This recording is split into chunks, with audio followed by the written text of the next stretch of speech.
ನಮಸ್ಕಾರ ವೀಕ್ಷಕರೇ, ಪಾಯಿಂಟ್ ನ್ಯೂಸ್ಗೆ ಸ್ವಾಗತ. ಇನ್ನು ಕರ್ನಾಟಕ ರಾಜ್ಯ ಪ್ರಾಥಮಿಕ ಶಾಲಾ ಶಿಕ್ಷಕ ಸಂಘಟನೆ ವತಿಯಿಂದ ಪ್ರತಿಭಟನೆ ಮಾಡಲಾಗ್ತಾ ಇದೆ. ಒಂದು ಚುನಾವಣೆ ಸರ್ಕಾರ ನಿಯಮ ಒಳಗೆ ಆಗಬೇಕಾಗಿತ್ತು, ಅದು ಆಗಿಲ್ಲ, ಸ್ವಯಂ ಘೋಷಿತ ಆಗಿದೆ.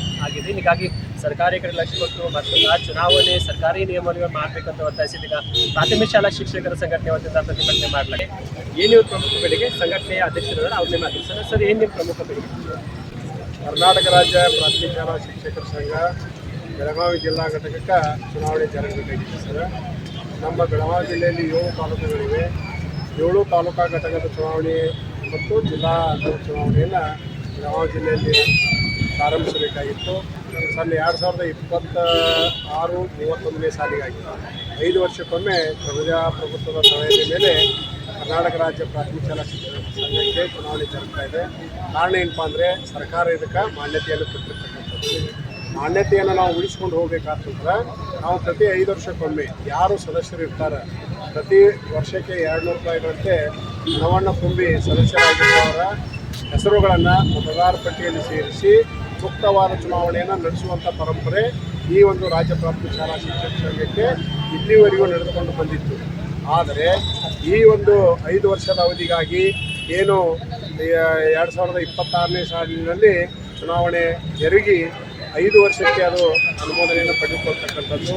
ಆದರೆ ಈ ವರ್ಷ ಈಗಿರ್ತಕ್ಕಂಥ ಹಿಂದಿನ ಪದಾಧಿಕಾರಿಗಳು ಎಲ್ಲಿಯೂ ಕೂಡ ಚುನಾವಣೆಯನ್ನು ಮಾಡದೆ ಕೇವಲ 2 ದಿನದಲ್ಲಿ ನಾಮಪತ್ರವನ್ನು ಸಲ್ಲಿಸಿದ್ದೀವಿ, ಯಾರೂ ಕೂಡ ನಾಮಪತ್ರವನ್ನು ಸಲ್ಲಿಸಿಲ್ಲ ಅಂಥೇಳಿ ಗುಪ್ತವಾಗಿ ಇಟ್ಕೊಂಡು ಚುನಾವಣಾ ಕಚೇರಿಯನ್ನು ತೆಗೆದೆ, ಚುನಾವಣಾ ಅಧಿಕಾರಿಗಳನ್ನು ನೇಮಿಸದೆ ಕೇವಲ ತಮ್ಮಷ್ಟಕ್ಕೆ ತಾವೇ ನಾವು ಚುನಾವಣೆಯಲ್ಲಿ ಆಯ್ಕೆಯಾಗಿದೆ ಅಂತ ತಿಳ್ಕೊಂಡು ಸುಮಾರು 1 ತಿಂಗಳ ನಂತರ ಆ ಒಂದು ಘೋಷಣೆಯನ್ನು ವಾಟ್ಸಪ್ನಲ್ಲಿ ಬಿಟ್ಟರು. ವಾಟ್ಸಪ್ನಲ್ಲಿ ಬಿಟ್ಟಾಗ ಬೆಳಗಾವಿ ಜಿಲ್ಲೆಯ ಎಲ್ಲ ಶಿಕ್ಷಕರಿಗೆ ದಿಗ್ಭ್ರಮೆ ಆಯಿತು. ಎಂದು ಚುನಾವಣೆ ಆಗಿದೆ ಅನ್ನುವಂಥ ಮಾತನ್ನು ನಮ್ಮನ್ನು ಭಾಳಷ್ಟು ಶಿಕ್ಷಕರು ಹೇಳಲಿಕ್ಕೆ ಪ್ರಾರಂಭ ಮಾಡಿದಾಗ ಸಂಬಂಧಿಸಿದ ರಾಜ್ಯ ಸಂಘದ ಅಧ್ಯಕ್ಷರಿಗೆ ನಾವು ಹೇಳಿದ್ದೀವಿ, ಚುನಾವಣೆ ನಮ್ಮ ಜಿಲ್ಲೆಯಲ್ಲಿ ಆಗಿಲ್ಲ, ದಯವಿಟ್ಟು ಚುನಾವಣೆಯನ್ನು ಜರುಗಿಸಬೇಕು ಅಂತೇಳಿ ನಾವು ಹೇಳಿದ್ರು ಕೂಡ ಅವರು ಈ ಕಡೆ ಗಮನವನ್ನು ಹರಿಸದೇ ಇರುವುದರಿಂದ ಇವತ್ತು ನಾವು ಮಾನ್ಯ ಜಿಲ್ಲಾಧಿಕಾರಿಗಳು ಚುನಾವಣೆ ಇದೇ ಕಳೆದ ತಿಂಗಳು 12ನೇ ತಾರೀಕಿಗೆ ಚುನಾವಣೆ ಆಗಿದೆ ಪ್ರಸ್ತಾವನೆಯನ್ನು ಇಟ್ಟರು. ಏನಪ್ಪ ಅಂದ್ರೆ ಅಧಿಸೂಚನೆಯನ್ನು ಪ್ರಕಟ ಮಾಡಿದರು. ಆದರೆ ಬೆಳಗಾವಿ ಜಿಲ್ಲೆಯಲ್ಲಿ ಎಲ್ಲಿಯೂ ಕೂಡ ಕಚೇರಿಯನ್ನು ತೆಗೆದಿಲ್ಲ, ಎಲ್ಲಿಯೂ ಕೂಡ ಚುನಾವಣಾ ಅಧಿಕಾರಿಗಳು ಇವರೇ ಅಂತೇಳಿ ಗುರುತಿಸಲಿಲ್ಲ. ನಾವು ಆಯಾ ತಾಲೂಕಿನೊಳಗೆ ಸಂಬಂಧಿಸಿದ BO ಅವರಿಗೆ, ಸಂಬಂಧಿಸಿದ ಪೊಲೀಸ್ ಸ್ಟೇಷನ್ಗಳಿಗೆ ಚುನಾವಣಾ ಕಚೇರಿ ಎಲ್ಲಿದೆ ದಯವಿಟ್ಟು ಹುಡುಕಿ ಕೊಡ್ರಿ ಅಂತೇಳಿ ಮನವಿಯನ್ನು ಕೊಟ್ಟಾಗ ಅವರು ಕೂಡ ಹುಡುಕಿ ಇಲ್ಲ, ಚುನಾವಣೆ ನಿಮ್ಮ ಕೇಂದ್ರ ಎಲ್ಲಿ ನಮಗೆ ಸಿಗುವಂತ ಅನ್ನುವಂಥ ಮಾತನ್ನು ಹೇಳಿದರು. ನಾವು ಹಂಗಾರೆ ಚುನಾವಣೆ ಮಾಡದೆ ಇವರು ಮುಂದಿನ ದಿನಗಳಲ್ಲಿ ಚುನಾವಣೆ ನಡೆಸ್ಬೋದು ಅಂತೇಳಿ ನಾವು ಪ್ರಾರ್ಥಿಸಿದ್ವಿ. ಆದರೆ ಒಂದೇ ಏನಪ್ಪ ಅಂದ್ರೆ ಒಂದು 15-20 ದಿನದ ನಂತರ ವಾಟ್ಸಪ್ನೊಳಗೆ ಚುನಾವಣೆ ಆಗಿದೆ ಅಂತ ಯಾರಿಗೂ ಕೊಟ್ಟಿಲ್ಲ ಸರ್. ಬೆಳಗಾವಿ ಜಿಲ್ಲೆಯಲ್ಲಿ ಇರ್ತಕ್ಕಂಥ ಯಾವುದೇ ಶಿಕ್ಷಕರಿಗೆ ಕೊಡದೆ ನಮಗೆ ಬೇಕಾದ ಇರ್ತಕ್ಕಂಥ ಶಿಕ್ಷಕರಿಗೆ ಮಾತ್ರ ಅದನ್ನು ತಿಳಿಪಡಿಸಿ ಅವರಿಂದ ಹೆಸರುಗಳನ್ನು ತಾವ ಪಡ್ಕೊಂಡು ಅವರಿಂದ ಕೂಡ ಪಡ್ಕೊಂಡಿದ್ದೀವಿ. ನಮಗೆ ಇದು ಸರ್ಕಾರದಿಂದ ಮಾನ್ಯತೆ ಪಡೆದಿರ್ತಕ್ಕಂಥ ಒಂದು ಸಂಘಟನೆ. ಪ್ರತಿ 5 ವರ್ಷಕ್ಕೊಮ್ಮೆ ಮತದಾರರು ಯಾರು ಸದಸ್ಯರಾಗಿರ್ತಾರೆ ಆ ಸದಸ್ಯರನ್ನು ಒಳಗೊಂಡು ಮತದಾರ ಪಟ್ಟಿಯನ್ನು ಪ್ರಕಟವನ್ನು ಮಾಡಿ ಯಾವುದೇ ಶಿಕ್ಷಕರ ಹೆಸರು ಉಳಿದಿದ್ರೂ ಕೂಡ ಅದನ್ನು ಮತ್ತೆ ಮತದಾರ ಪಟ್ಟಿಯಲ್ಲಿ ಸೇರಿಸಿ ಚುನಾವಣೆಯನ್ನು ಘೋಷಣೆ ಮಾಡಬೇಕು. ಈ ಚುನಾವಣೆಯೇ ಆಗಿಲ್ಲ, ಮತ್ತೊಮ್ಮೆ ಅನ್ನುವ ಪ್ರಶ್ನೆ ಇಲ್ಲ, ಸ್ವಯಂ ಘೋಷಿತವಾಗಿ ಪ್ರಕಟ ಮಾಡಿಕೊಂಡಿದ್ದಾರೆ. ಈ ಒಂದು ಸಂಘಟನೆಗೆ ಸರ್ಕಾರ ಮಾನ್ಯತೆ ಇರೋದ್ರಿಂದ ಚುನಾವಣೆ ಜರುಗಲೇಬೇಕು, ಇದನ್ನು ಜರುಗಿಸಬೇಕು ಅನ್ನುವಂಥ ಒಂದು ಮನವಿಯನ್ನು ನಾವು ಈಗಾಗಲೇ ಅವರಿಗೂ ಕೂಡ ಕೊಟ್ಟಿದ್ದೀವಿ, ಇಲಾಖಾಧಿಕಾರಿಗಳು ಕೊಟ್ಟಿದ್ದೀವಿ, ಸಂಬಂಧಿಸಿದ ಮಾನ್ಯ ಮುಖ್ಯ ಕಾರ್ಯನಿರ್ವಾಹಕ ಅಧಿಕಾರಿಗಳು ಜಿಲ್ಲಾ ಪಂಚಾಯತ್ ಬೆಳಗಾವಿ ಅವರಿಗೆ ಕೊಟ್ಟಿದ್ದೀವಿ. ಯಾಕಂದರೆ ಅದು ಅವರ ಅಡಿಯಲ್ಲಿ ನಾವು ಶಿಕ್ಷಣ ಇಲಾಖೆ ಇರುವುದರಿಂದ ಅವ್ರಿಗೂ ಕೂಡ ಕೊಟ್ಟಿದ್ದೀವಿ, ಮಾನ್ಯ ಜಿಲ್ಲಾಧಿಕಾರಿಗಳು ಕೊಡ್ತಾ ಇದ್ದೇವೆ. ಈ ಒಂದು ಮನವಿಯನ್ನು ಎಲ್ಲ ಶಾಸಕರಿಗೆ, ಜನಪ್ರತಿನಿಧಿಗಳಿಗೆ ನಾವು ಕೊಡುವಂಥ ಒಂದು ವ್ಯವಸ್ಥೆಯನ್ನು ಮಾಡ್ಕೊಂಡಿದ್ದೀವಿ. ಚುನಾವಣೆ ಜರುಗಿಸದೇ ಹೋದರೆ ಮುಂದಿನ ದಿನಗಳಲ್ಲಿ ಚುನಾವಣೆ ಆಗುವವರೆಗೂ ಹಂತದ ಹೋರಾಟವನ್ನು ನಾವು ಮಾಡ್ತೀವಿ. ಇದಷ್ಟು ಏನಂತಂದರೆ ಪ್ರಾಥಮಿಕ ಶಾಲಾ ಶಿಕ್ಷಕರ ಸಂಘದ ಒಂದು ಚುನಾವಣೆ ಸರ್ಕಾರ ನಿಯಮ ಒಳಗೆ ಆಗಬೇಕಾಗಿತ್ತು, ಅದು ಆಗಿಲ್ಲ, ಸ್ವಯಂ ಘೋಷಿತ ಆಗಿದೆ. ಹೀಗಾಗಿ ಸರ್ಕಾರಿ ಕಡೆ ಲಕ್ಷ್ಯ ಕೊಟ್ಟು ಮತ್ತೊಂದು ಚುನಾವಣೆ ಸರ್ಕಾರಿ ನಿಯಮವನ್ನು ಮಾಡಬೇಕಂತ ಒತ್ತಾಯಿಸಿದ ಈಗ ಪ್ರಾಥಮಿಕ ಶಾಲಾ ಶಿಕ್ಷಕರ ಸಂಘಟನೆ ವತಿಯಿಂದ ಪ್ರತಿಭಟನೆ ಮಾಡಲಾಗ್ತದೆ. ಪಾಯಿಂಟ್ಗಳನ್ನು ಪಾಲಿಸ್ತಾ ಶಿಕ್ಷಕರ ಮತ್ತು ನೌಕರರ ಬೇಕು ಬೇಡಿಕೆಗಳಿಗೆ ಧ್ವನಿ ಆಗಬೇಕಾಗಿರ್ತಕ್ಕಂಥದ್ದು ಸಂಘಟನೆಗಳ ಆದ್ಯ ಕರ್ತವ್ಯ. ಅದು ಆದ್ಯ ಕರ್ತವ್ಯವನ್ನು ಮಾಡ್ತದೆ ಅಂತಕ್ಕಂಥ ಒಂದು ಹಿತದೃಷ್ಟಿಯಿಂದ ಆ ಒಂದು ಏಕೈಕ ನಮ್ಮ ಅಭಿಪ್ರಾಯದಿಂದ ಪ್ರತಿ ವರ್ಷ ಯಾರನ್ನೂ ಕೇಳದೆ ನಮ್ಮ ದುಡಿದ ಶ್ರಮದ ಬೆವರಿನ ಹಣದಲ್ಲಿ 200 ರೂಪಾಯಿ ಅವರಿಗೆ ವಂತಿಗೆ ಹಣವನ್ನು ಕೊಡ್ತಾ ಇದ್ದೀವಿ ಇಲ್ವೋ? ಕಳೆದ 5 ವರ್ಷಗಳಲ್ಲಿ ನಮಗೆ ಅವ್ರ ಬೇಡಿಕೆ ಈಡೇರಿಸತಕ್ಕಂಥದ್ದೇನು? GPT ಹೋಗೋದಾಗಿತ್ತು, ಅಲ್ಲಿ ಮತ್ತು PST ಒಳಗೆ ಇಟ್ಟಿದ್ದಾರೆ. 5 ವರ್ಷದೊಳಗೆ ಒಂದು ಸಬ್ಜೆಕ್ಟ್ ಪ್ರಮೋಷನ್ ಆಗಿದೆ. ಇಂಥ ಎಲ್ಲ ಹಲವಾರು ನ್ಯೂನ್ಯತೆಗಳನ್ನು ನಾವೆಲ್ಲ ಪಟ್ಟಿ ಮಾಡಿಕೊಂಡು ನಮ್ಮ ಬೇಡಿಕೆಗಳನ್ನು ಈಡೇರಿಸಬೇಕಾಗಿರ್ತಕ್ಕಂಥ ಒಂದು ಸಂಘಟನೆ ಇವತ್ತು ಕೇವಲ ವಂತಿಗೆ ಹಣದ ಆಸೆಯಿಂದ ಪ್ರಜಾಪ್ರಭುತ್ವ ಮಾದರಿಯಲ್ಲಿ ಚುನಾವಣೆ ಮಾಡಿದ ಮೊನ್ನೆ ಯಾರೋ ಒಂದು ವಾಟ್ಸಪ್ನಾಗ ಗ್ರೂಪ್ನಾಗ ಮೆಸೇಜ್ ಹಾಕಿದ್ದು ನೋಡಿದ್ವಿ ನಾವು. ಏನು ಬೆಳಗಾವಿದಾಗೋದು ಎಲೆಕ್ಷನ್ ಆಗಿಲ್ಲ ಅಂತ ನಾವು ಸುಮ್ಮಿದ್ವಿ. ಸತತವಾಗಿ 3ನೇ ಬಾರಿ ಗೆದ್ವಿ ಅಂಥೇಳಿ ಎಲ್ಲಿ ಬಿಟ್ರು ಅವ್ರು. ಗೆಲ್ಲಬೇಕಂತಂದ್ರೆ ಇಬ್ರು ಇರ್ಬೇಕು, ಒಬ್ರು ಸೋಲೋಗ್ಬೇಕಲ್ಲ. ಸೋತವ್ರು ಯಾರು ವಿರುದ್ಧ ಗೆದ್ದಾರ ಅವ್ರು? ಯಾರು ವಿರುದ್ಧ ಗೆದ್ದಿದ್ರು ಅಂತಕ್ಕಂತ ಹೇಳ್ಬೇಕು. ಏನು ಗೆದ್ದಿದ್ದಕ್ಕೆ ಸರ್ಟಿಫಿಕೇಟ್ ಕೊಡೋ ಒಬ್ಬ ಅಧಿಕೃತವಾಗಿರ್ತಕ್ಕಂಥ ವ್ಯಕ್ತಿ ಬೇಕು, ಅವ್ನು ಚುನಾವಣಾ ಅಧಿಕಾರಿ. ಆ ಚುನಾವಣೆ ಅಧಿಕಾರಿ ಅಂತೇಳಿ ಯಾವ ರಿಸೀವ್ಡ್ ತೊಗೊಂಡಿದ್ದಾನಲ್ಲ ಅವನ ಹೆಸರು ಕೊಡ್ಬೇಕಿಲ್ಲಿ. ಅದನ್ನು ಕೊಡ್ರಿ ಅಂತೇಳಿ ನಾವು ಫಸ್ಟ್ ವೆರಿ ಬಿಗಿನಿಂಗ್ ಒಳಗೆ 11/4/2026 ದಿನ ನಾವು ಪೊಲೀಸ್ ಸ್ಟೇಷನ್ಗೂ ಕಂಪ್ಲೇಂಟ್ ಕೊಟ್ಟಿದ್ದೀವಿ. ಸಂಬಂಧಪಟ್ಟಿರ್ತಕ್ಕಂಥ ವಿವಿಧ ಇಲಾಖೆಗಳಲ್ಲೂ ಕೂಡ ಕಂಪ್ಲೇಂಟ್ ಕೊಟ್ಟಿದ್ದೀವಿ. ಎಲ್ಲರೂ ಚುನಾವಣಾ ಅಧಿಕಾರಿ ಇದ್ದರೆ, ಚುನಾವಣಾ ಕಚೇರಿಗಳು ಮಾಡಿದ್ರೆ ಅದನ್ನು ಹುಡುಕಿ ಕೊಡ್ರಿ ಅಂತೇಳಿ. ಇವತ್ತಿಗೂ ಅದರದ್ದು ರಿಪೋರ್ಟ್ ಬಂದಿಲ್ಲ. ಮತ್ತು ಎಲ್ಲಿ ಚುನಾವಣೆ ಮಾಡಿದ್ರಿ ಅವರು? ಅದಕ್ಕೆಲ್ಲ ಮತದಾರರು ಯಾರು ಗೊತ್ತೈತಿ? ಪ್ರಾಥಮಿಕ ಶಾಲಾ ಶಿಕ್ಷಕರ ಸಂಘಕ್ಕೆ ಚುನಾವಣೆ ಮಾಡ್ಬೇಕಾದ್ರೆ ಅದ್ರ ವೋಟರ್ಸ್ ಯಾರು? ನಾವು. 200 ರೂಪಾಯಿ ಯಾರು ಕೊಟ್ಟಿದ್ದೀವಲ್ಲ, ಪ್ರಾಥಮಿಕ ಶಾಲಾ ಶಿಕ್ಷಕರಾಗಿದ್ದು ನಾವು. ಯಾರು ಹೋಗಿ ಓಟ್ ಹಾಕಿದ್ದೀವಿ? ಯಾರು ಓಟ್ ಹಾಕಿಲ್ಲ. ಮತ್ತು ನಾವು ಎಲ್ಲರೂ ಅಲ್ಲಿ ಪ್ರತಿಸ್ಪರ್ಧೆ ಮಾಡೋದಕ್ಕೆ ಅರ್ಹತೆ ಹೊಂದಿದ್ದೀವಿ. ನಾವೆಲ್ಲರೂ ಅರ್ಹತೆ ಹೊಂದಿದ್ದೀವಿ. ನಮಗೆ ಯಾರಿಗೂ ಕೂಡ ಅವಕಾಶನ ಕೊಟ್ಟಿಲ್ಲ. ನಾವು ಗೆಲುವು ಸೋಲು ಮತದಾರ ಪ್ರಭುಗಳು ಅದು ಏನು ನಿರ್ಣಯ ಕೊಡ್ತಾರೆ ಅದಕ್ಕೆ ಎಲ್ಲರೂ ತಲೆಬಾಗಿ ಒಪ್ಕೊಳ್ಳಬೇಕು. ಪ್ರಜಾಪ್ರಭುತ್ವ ವ್ಯವಸ್ಥೆ ಒಳಗೆ ಮತದಾರ ಪ್ರಭು ಅವಾದಿಯವರು.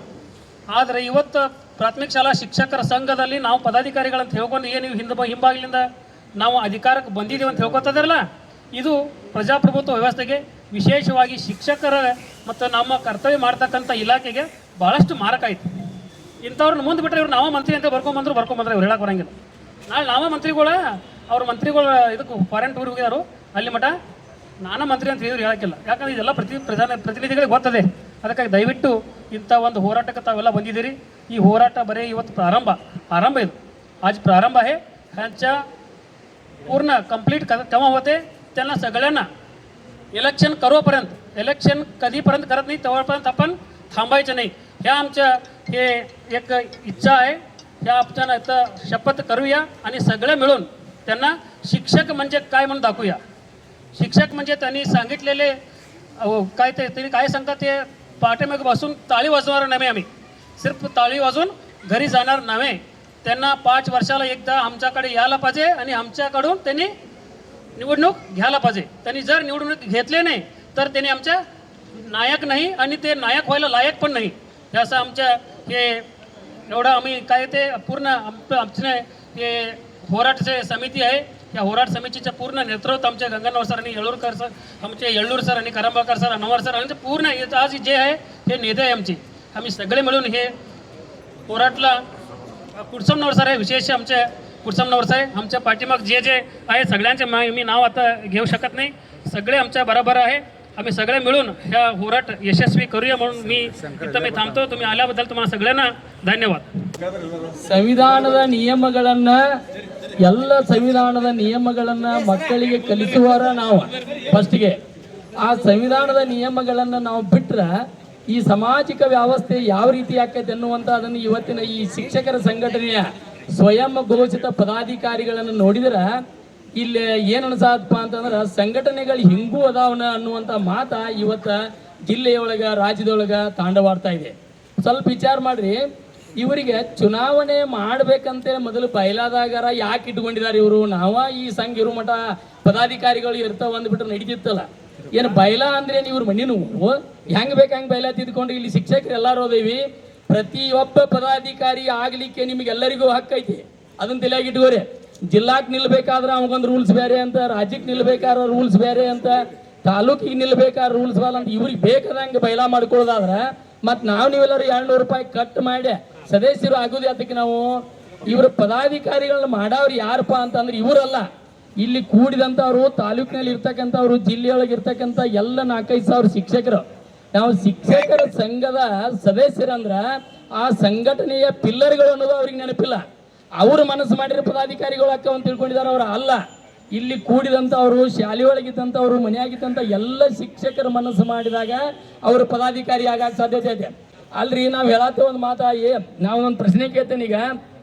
ಹಲೋ ಜಿಲ್ಲಾ ಅಧ್ಯಕ್ಷರೇ, ತಾಲೂಕು ಅಧ್ಯಕ್ಷರೇ, ಪದಾಧಿಕಾರಿಗಳೇ, ನೀವು ಅದಕ್ಕೆ ರೀ ನೀವು ತುಡುಗಲೇ ನೀವು ಅಧ್ಯಕ್ಷರಾಗೋದು, ತುಡುಗಲೇ ಪದಾಧಿಕಾರಿಗಳು ಆಗೋದು ಅಂದ್ರೆ ನಿಮಗೆ ಏನಾರ ಒಂದು ಸ್ವಲ್ಪ ಮಾನ ಮರ್ಯಾದೆ ಎಲ್ಲಾರ ಮೂಲೆಯಾಗಿತ್ತಂದ್ರೆ ಅದನ್ನ ತೊಗೊಂಡ್ಬಂದು ನಮಗೆ ತೋರಿಸ್ರಿ. ಇಲ್ಲಿ ಅದೈತೆ, ನಾವು ನೋಡ್ಯಾರ ನೋಡ್ತಾ ಅಧ್ಯಕ್ಷರಂತ ಹೇಳ್ಕೊಳತ್ತೀರಿ. ನೀವು ಅವಿರೋಧ ಆಗಿದ್ದೇವಿ, ಗೆಲುವು ಮಾಡಿದ್ದೇವೆ ಅನ್ನತ್ತೀರಿ. ಅವಿರೋಧ ಆಗೋ ಮುಂದೆ ನಿಮ್ಮ ವಿರುದ್ಧ ಯಾರಿದ್ರು ಅವತ್ತು ನೀವು ಯಾಕೆ ನಿಮ್ಮ ಫೋಟೋಗಳು ಬಿಟ್ಟಿಲ್ಲ ವಾಟ್ಸಪ್ದಾಗ? ಇವತ್ತು ಬಂದು ಬಿಡತ್ತೀರಿ ನೀವು. 11:04 ನೀವು ಬಿಡ್ಬೇಕಾಗಿತ್ತಲ್ಲ ಫೋಟೋ, ವಾಟ್ಸಪ್ ಬಿಡ್ಬೇಕಾಗಿತ್ತಲ್ಲ, ಅವತ್ತು ಯಾಕೆ ಬಿಟ್ಟಿಲ್ಲ ನೀವು? ನಿಮ್ದು ಹೋಟೆಲ್ ಲಿಸ್ಟ್ ಇಲ್ಲ. ಇನ್ನೊಂದು ಗೊತ್ತಿರಲಿ ಸರ್, ನಾವು ಕಿತ್ತೂರು ತಾಲೂಕಿನವರು ಒಂದಷ್ಟು ಕ್ರಾಂತಿ ಮಾಡಿದೇವ. ಅವತ್ತು 11ನೇ ತಾರೀಕಿಗೆ ಅವತ್ತಿನ ಮಾಜಿ ಅಧ್ಯಕ್ಷಿಗೆ ಫೋನ್ ಹಚ್ಚಿದವ ನಾವು. ಹೋಟೆಲ್ ಲಿಸ್ಟ್ ಎಲ್ಲಿ ತಂದು ಕೇಳಿರ, ಜಿಲ್ಲಾದವ್ರು ನಮಗೆ ಕೊಟ್ಟೇ ಇಲ್ಲ ಅಂದ ನಾವು. ಅವ್ ಯಾವ ಹೋಟೆಲ್ ಲಿಸ್ಟ್ ತೊಗೊಂಡು ನಾಮಿನೇಷನ್ ಮಾಡಿದಾನೋ ನಾಳೆ ನಮ್ಮ ತಾಲೂಕಿನಾಗ ಕೇಳೋರ್ದ ನಾವು. ಅವನ್ನ 11ನೇ ತಾರೀಕು ಮಟ್ಟ ಹೋಟೆಲ್ ಲಿಸ್ಟ್ ಕೊಟ್ಟಿಲ್ಲ ಅಂತ ಹೇಳಿದ್ವಿ, ಅದನ್ನು ರೆಕಾರ್ಡ್ ಮಾಡಿದವ ನಾವು. ನಿನಗಾರ ನೀ ಎಲ್ಲಿ ನಾಮಿನೇಷನ್ ಮಾಡಿದಿ? ನಿಮ್ಮ ಚುನಾವಣಾ ಅಧಿಕಾರಿಯಲ್ಲೇ, ಕಚೇರಿಯಲ್ಲೇ ಸ್ಟೇಷನ್ ಕಂಪ್ಲೇಂಟ್ ಕೊಟ್ಟಿದ್ದೇವೆ, PO ಆಫೀಸ್ ಕೊಟ್ಟಿದ್ದೇವೆ, ಎಲ್ಲ ಕಚೇರಿಗಳನ್ನ ಫೋಟೋ ಹೊಡ್ಕೊಂಡ್ಬಂದೇವು, GPS ಫೋಟೋ. ಅವು ಹೆಂಗೆ ಶಾಸಕರಿಗೆ ಹೋಗಿ ತಿಳಿಸಿದೇವೆ, BO ಅವ್ರಿಗೆ ಮನವಿ ಕೊಟ್ಟಿದ್ದೇವ. ಅವು ಹೆಂಗೆ ಪದಾಧಿಕಾರಿಗಳು ಆಗಿದಾರೋ ಸಭೆಯೊಳಗನ ಅವ್ರು ನೋಡ್ಕೊಳ್ಳೋರ್ದು ನಾವು ಕಿತ್ತೂರವ್ರ. ಸಂದರ್ಭ ಅಂದ್ರೆ ನಿಮ್ದು ಎಲ್ಲರೂ ಸಹಾಯ ಕೇಳ್ತೀವಿ, ಅವತ್ತೆಲ್ಲರೂ ನೀವು ಬರ್ಬೇಕು ಅನ್ನೋ ಮಾತು ನಿಮಗೆ ಇವತ್ತು ಹೇಳತ್ತೀವಿ. ಮತ್ತು ಸರ, ಸಂಘಟನೆ ಅಂದ್ರೆ ಶಿಕ್ಷಕರಿಗೆ ಅನುಕೂಲ ಮಾಡೋದಕ್ಕಾಗಿ ಸಂಘಟನೆ, ಶಿಕ್ಷಕರ ತುಡುಗಲೆ ಮಾಡುವಂತ ಕಾರ್ಯಾಚರಣೆಗೆ ನಾವು ಯಾರು संघटने ಅನ್ನೋದಿಲ್ಲ ಅನ್ನೋದನ್ನ.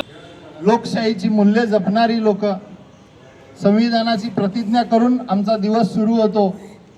संविधानाची मूल्ये, लोकशाहीची मूल्ये विद्यार्थ्यांच्यामध्ये रुजवणारी लोक आणि ह्या लोकांकडून संविधानाचा असा अपमान आणि लोकशाहीची मूल्यांचा असं पायदळी तुडवून यांनी जो शिक्षक संघाची रचना केलेली आहे, स्वयं घोषणा केलेली आहे, त्याचा या ठिकाणी तीव्र शब्दात निषेध या ठिकाणी आम्ही करतो.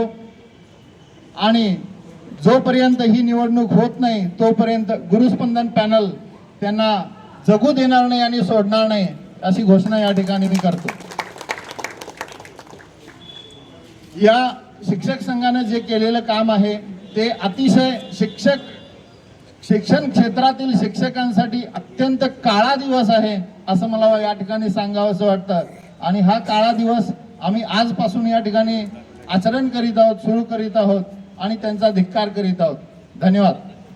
ಯಾವುದೇ ತಾಲೂಕಿನಲ್ಲಿ ಮತದಾರ ಪಟ್ಟಿ ಇಲ್ಲ, ಚುನಾವಣಾ ಕಚೇರಿ ಇಲ್ಲ, ಚುನಾವಣಾ ಅಧಿಕಾರಿ ಇಲ್ಲ, ನಾಮಪತ್ರ ತಗೊಂಡಿಲ್ಲ, ಸ್ಕೂಟ್ನಿ ನಡೆದಿಲ್ಲ, ಏನೂ ಆಗದೇ ಸ್ವಯಂ ಘೋಷಿತವಾಗಿ ತಮ್ಮಷ್ಟಕ್ಕೆ ತಾವೇ ವಾಟ್ಸಪ್ನಲ್ಲಿ ಪದಾಧಿಕಾರಿಗಾಗಿ ಘೋಷಣೆ ಮಾಡಿದ್ದಾರೆ.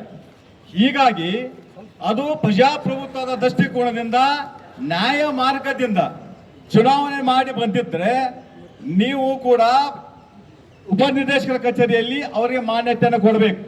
ಅವರು ಅನ್ಯಾಯ ಮಾರ್ಗದಿಂದ ಬಂದಿದ್ದಾರೆ ದೃಷ್ಟಿಕೋನದಿಂದ ಅವ್ರು ನಮ್ಮ ಶಿಕ್ಷಕರಿಗೆ ಏನು ನ್ಯಾಯ ಕೊಡಿಸಲು ಸಾಧ್ಯ ಇಲ್ಲ. ಅವರೇ ಬಂದಿದ್ದೆ ಅನ್ಯಾಯ. ಇನ್ನು ನಾಳೆ ನಮ್ಮ DDP ಆಫೀಸ್ನಲ್ಲಿ ನಮ್ಮ ಶಿಕ್ಷಕರಿಗೆ ಏನು ನ್ಯಾಯ ಕೊಡ್ತಾರೆ? ಅದಕ್ಕಾಗಿ ಆ ಎಲ್ಲ ಹುದ್ದೆಯನ್ನು ಹೊಂದಿರತಕ್ಕಂಥ ಪದಾಧಿಕಾರಿಗಳನ್ನ ತಾವು ದಯವಿಟ್ಟು ಅವ್ರನ್ನ ಪರಿಗಣಿಸಬೇಡ್ರಿ, ಮಾನ್ಯತೆ ಕೊಡಬಾರ್ರಿ ಅಂತಕ್ಕಂಥದ್ದನ್ನ ಈ ಎಲ್ಲ ಶಿಕ್ಷಕರ ಪರವಾಗಿ ಒಕ್ಕೂರಿನಿಂದ ತಮ್ಮನ್ನು ಒತ್ತಾಯ ಮಾಡ್ತಿದ್ದೇನೆ. ಅದಕ್ಕಾಗಿ ಮಾನ್ಯ ಉಪಾಧ್ಯಕ್ಷರಲ್ಲಿ ಒಂದು ವಿನಂತಿ ಏನು ಮಾಡ್ಕೋತೇವೆ ಅಂತಂದ್ರೆ, ತಮಗೆಲ್ಲ ಗೊತ್ತಿದೆ, ಕರ್ನಾಟಕ ರಾಜ್ಯದಲ್ಲಿ ಕರ್ನಾಟಕ ನೌಕರ ಸಂಘ ಬಿಟ್ರೆ ಅತ್ಯಂತ ದೊಡ್ಡದಾಗಿರ್ತಕ್ಕಂಥ ಸಂಘಟನೆ ಯಾವ್ದು ಇದ್ರೆ ಅದು ಪ್ರಾಥಮಿಕ ಶಾಲಾ ಶಿಕ್ಷಕ ಸಂಘ. ಒಂದು ಪ್ರಜಾಪ್ರಭುತ್ವ ರೀತಿಯೊಳಗ, ಯಾಕಂದ್ರೆ ರಾಜ್ಯ ಮಾರ್ಗದಿಂದ ಬಂದವ್ರಿಗೆ ನಾಯಕ ಅಂತಾರೆ, ವಾಮ ಮಾರ್ಗದಲ್ಲಿ ಬಂದವ್ರಿಗೆ ನಾಲಾಯಕ ಅಂತ ಕರೀತಾರೆ.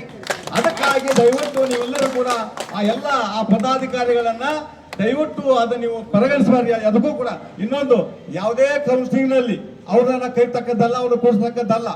ಯಾಕೆ ಯಾವ ಸಭೆ ಸಮಾರಂಭದಲ್ಲೂ ಅವ್ರನ್ನ ಕೈತಕ್ಕದ್ದನ್ನ ಈ ಮನಿ ಮುಖಾಂತರ ತಮಗ ಅರ್ಪಿಸ್ಲಿಕ್ಕೆ ಬಂದಿದ್ದೇವೆ.